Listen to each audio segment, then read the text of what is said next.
YCP అధినేత జగన్ నేడు ఎన్నికల ప్రచారానికి విరామం ప్రకటించారు. ఎన్నికలు సమీపిస్తుండటంతో ఎలా ముందుకెళ్లాలనే దానిపై పార్టీ నేతలతో చర్చించనున్నారు. జిల్లాల వారీగా నాయకులతో జగన్ సమావేశం కానున్నట్లు తెలుస్తోంది. వైసీపీ నవరత్నాలు ప్రజల్లోకి తీసుకెళ్లే విధంగా నేతలకు దిశానిర్దేశం చేయనున్నారు. తిరిగి రేపు ఎన్నికల ప్రచారంలో జగన్ పాల్గొననున్నారు.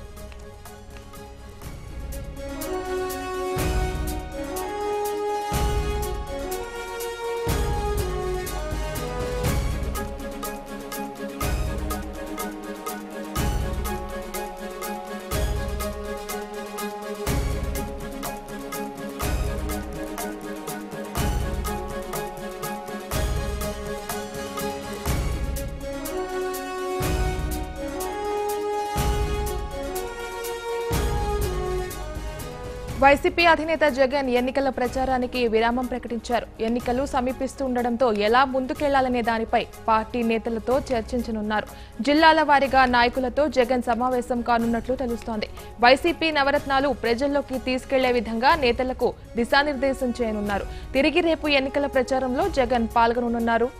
ఇక దీనిపై పూర్తి డీటెయిల్స్ మా ప్రతినిధి లలిత అందిస్తారు. లలిత, చెప్పండి.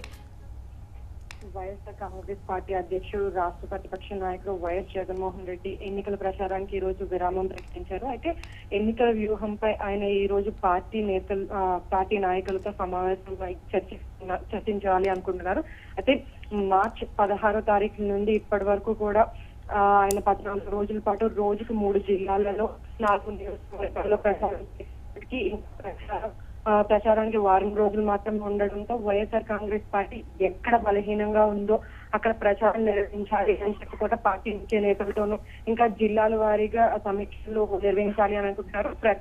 ప్రచార సరళిపై అభ్యర్థుల పనితీరు ముగిసేంత వరకు కూడా ఇలాంటి కీలకమైన అంశాలపై జగన్ ఈ రోజు సమావేశం కానున్నారు. అయితే రేపు మళ్ళీ తిరిగి ఎన్నికల ప్రచారంలో వైఎస్ జగన్ పాల్గొనబోతున్నారు. అయితే రేపు వైఎస్ జగన్ 3 జిల్లాల్లో ఎన్నికల ప్రచారాన్ని నిర్వహించనున్నారు.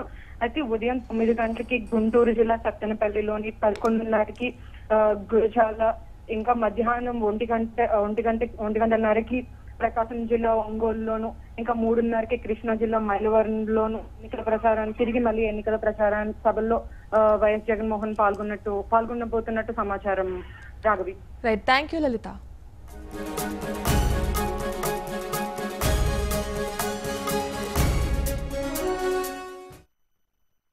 అనంత